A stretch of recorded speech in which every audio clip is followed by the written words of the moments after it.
우리가 예배 전에 어제 있었던 그 시위에 대해서 얘기를 했는데요. 잘 알듯이 대통령 퇴진 3차 범국민 행동으로 이름이 지어져 있더라고요. 100만 명이 넘는 시위대, 시민들이 모여서 대통령 하야를 외쳤고, 뉴스에 의하면 29년 만에 100만 명이 넘는 시위대가 모였다라고 합니다. 국회 본회의에서 한 국회의원이 총리에게 이런 이야기를 또 했다고 합니다. 쏘아보지 말고 거만하게 대답하지 말라. 당신은 총리지 검사가 아니다. 나는 국회의원이지 당신에게 갑질하려고 나온 것이 아니다. 는 말을 했다고 합니다. 대통령이 자신의 권한을 행사하되 지나치게 했지만 그 책임을 지기보다 자신의 권한을 더 행사하고자 하는 모습을 보이는 것 같고, 총리도 자신의 권한을 10분 발휘하는 모양새입니다. 이에 대해 국회의원도 자신의 권한이 무엇인지 분명히 알고 있고 분명히 하였습니다. 또 100만 명을 포함한 시민들도 이 나라가 민주공화국이라고 하는 사실을 시위를 통해서 드러냈습니다. 이번 시위는 이 나라의 주권이 국민에게 있음을 확인시키는 사건이라고 생각이 됩니다. 오늘 말씀 요엘서 3장에서 마지막 장이죠. 이 3장 내용을 보면 하나님께서 전쟁을 선포하십니다. 이방 나라들에게 전쟁하자고, 약하다는 핑계로 전쟁에서 빠지려고 하지 말아라. 전쟁을 포기하지 말고 모두 다 나와라.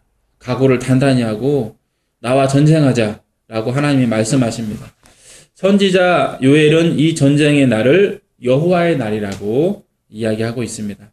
여호와의 날은 하나님의 백성에게 하나님이 피난처가 되어주시고 산성이 되어주시는 날입니다. 때문에 이 날은 평화의 날이고 풍족한 날이고 은혜의 날입니다. 그러나 하나님을 대적하는 자들에게는 멸망의 날이 되겠죠. 20절 말씀을 보면 하나님은 축복의 말씀을 유다와 예루살렘에 해주십니다. 유다는 영원히 있겠고 예루살렘은 대대로 있으리라.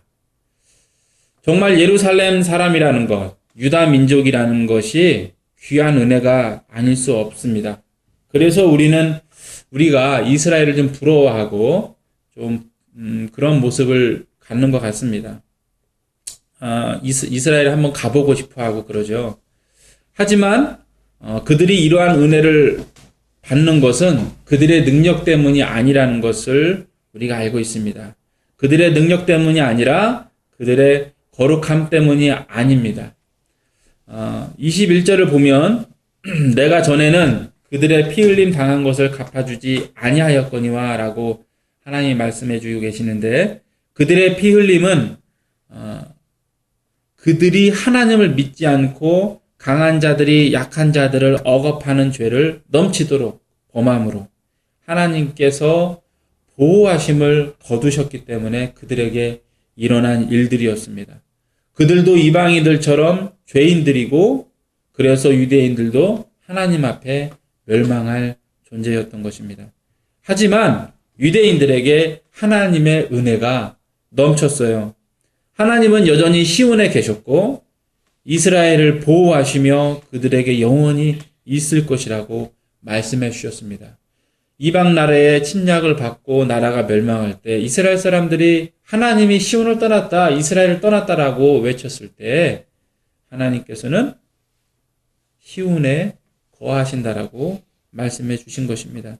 하나님께서 범죄한 이스라엘에 계시며 그들을 대신해서 오히려 싸우시고, 그렇게 하심으로 유다와 예루살렘이 회복되고 영원히 존재하게 된다는 말씀이죠. 유다의 빛이 비치는 말씀입니다. 그런데 예수 그리스도께서 오셨을 때에 여호와의 날이 되었을 때에, 정작 여호와의 날이 되었을 때에 유다인들은 어땠습니까? 그들은 예수님을 제대로 맞이하지 못했습니다. 그들이 종려나무 가지로 호산나라는 말을 외치면서 주여 우리를 구원하소서라는 말을 외치면서 예수님을 환영했지만, 예루살렘 입성을 환영했지만, 그러나 그들에게 하나님을 믿는 믿음은, 예수 그리스도를 믿는 믿음은 너무나 작고 약한 것이었습니다. 그들의 믿음은 예수님과 함께 하는 데 있어서 써먹을 수 없는 수준의 것이었습니다. 하나님의 날, 여호와의 날, 심판의 날이 되었을 때에 유다인들은 하나님이 이루실 역사에 동참하고 동역할, 아니 따를 수도 없는 상태의 사람들이었던 것입니다. 21절에서 볼 수 있듯이 하나님께서 거하시고 갚아주셨기 때문에 이루어진 일이지 그들로 인한, 그들의 능력으로 인한 일은 아니었던 것입니다. 여호와의 날은 하나님이 쌓으시는 날이죠. 10개의 재앙을 쏟으시면서 이집트와 바로와 싸우신 것처럼, 그들을 응징하신 것처럼 하나님께서 싸우시고 일하시는 날이 바로 여호와의 날입니다. 예수님의 재림의 날도 마찬가지죠. 여호와의 날, 첫 번째 여호와의 날이라고 할 수 있는 예수님께서 오신 날도 그랬지만, 예수님의 재림의 날, 두 번째 여호와의 날이라고 할 수 있는 예수님의 재림의 날도 마찬가지입니다. 하나님께서 이루시기에 이루어지는 날이지 우리에 의한 역사는 분명 아닙니다. 아무리 세상이 하나님을 향하여 무기를 들고 대적할지라도 하나님은 그 무기들을 우습게 여기시며 약속하신 일들을 우리 앞에 이루시고 우리로 그 이루어진 은혜를 향유하며 살게 하실 것입니다. 세상이 어둡다라고 사람들이 말하고 말세라고 하지만 정작 하나님은 그 말을 하는 사람들조차도 만족하실 수 없습니다. 세상이 어둡다고 말하지만 하나님이 심판하실 때 주시는 어두움에 비교하면 비교할 수 없는 어두움이죠. 마찬가지로 하나님께서 이루실 하나님의 나라를 막을 수도 없습니다. 하나님이 이루실 이 일들로 인해서 유대인들은 하나님이 시온에 사는 사람들의 주 하나님이 되심을 알게 됩니다. 하나님은 산들을 폐허로 남기지 않으시고 단 포도주가 나오며 양들이 젖을 낼 수 있게 하시며 시내에는 물이 흐르게 하실 것입니다. 그러므로 하나님이 주님이십니다. 우리는 이 사건들로 인해서 하나님이 하나님이시며 주권자 되심을 확인할 수 있습니다. 하나님이 다스리시는 다스리시는 분, 주권자이시기 때문에 유다의 모든 시내에 물이 흐르고 성전에서부터 시딤 골짜기까지 샘물이 흐르게 하셨죠. 하나님이 우리의 주인이시기 때문에 우리의 죄의 문제를 해결하심으로 우리의 문제가 해결되었습니다. 그래서 우리가 살게 되었죠. 예수 그리스도의 일로 인해서 우리는 하나님이 유대인뿐 아니라 온 세상의 하나님이심을 믿을 수 있습니다. 유대의 시내만 물이 흐른 것이 아니라 우리의 마음에도 성령이 임하였고 하나님의 말씀이 젖과 꿀이 되어 우리에게 양식으로 넘쳤습니다. 우리가 하나님을 알지 못할 때에 하나님께서 일하셔서 그 은혜의 열매를 우리에게 주신 것입니다. 시온에 계신 하나님께서 성령으로 우리에게 임하셨고 이방인이었던 우리의 심령이 하나님의 시온이 된 것입니다. 하나님이 주인입니다. 세상의 주권이 하나님께 있습니다. 관료들이 권력에 취해서 자신들의 책임을 잊고 권력을 즐기는데 취한 것처럼 사람도 자신에게 주어진 자유에 취해서 세상의 주인이 자신인 줄 알고 있습니다. 그렇게 지내고 있습니다.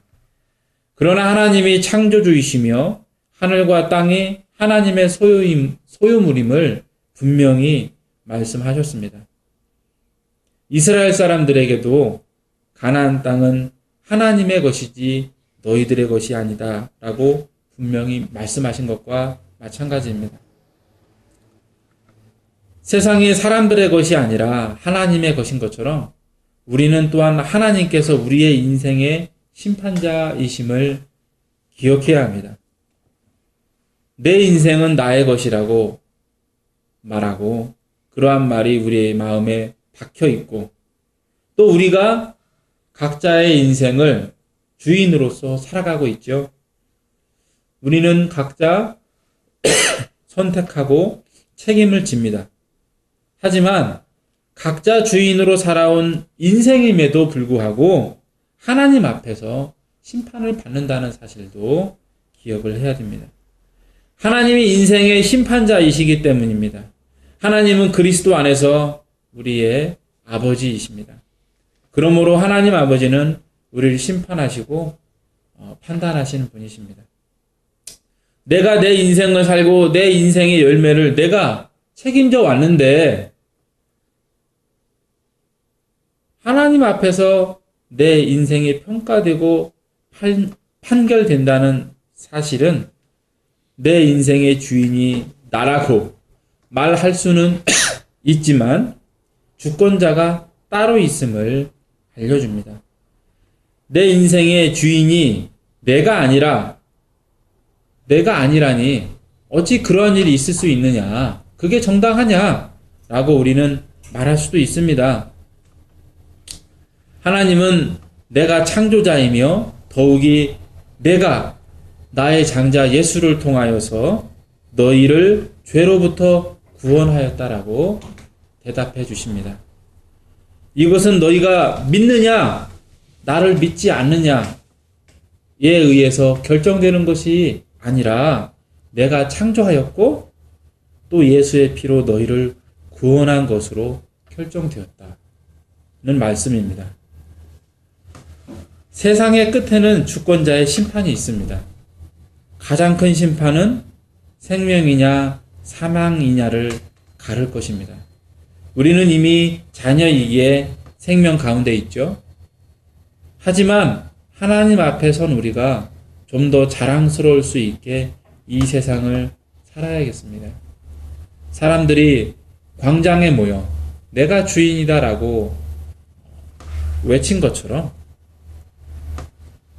사람들이 그렇게 했는데 하나님이 안 그러실 것이라고 생각해서는 안 되겠습니다. 하나님은 분명히 세상의 주인이시고 사람의 주인 되심을 우리가 기억하고 우리의 삶을 말씀에 맞추는 하나님의 기쁨이 되는 자녀들이 되어야겠습니다. 기도하시겠습니다.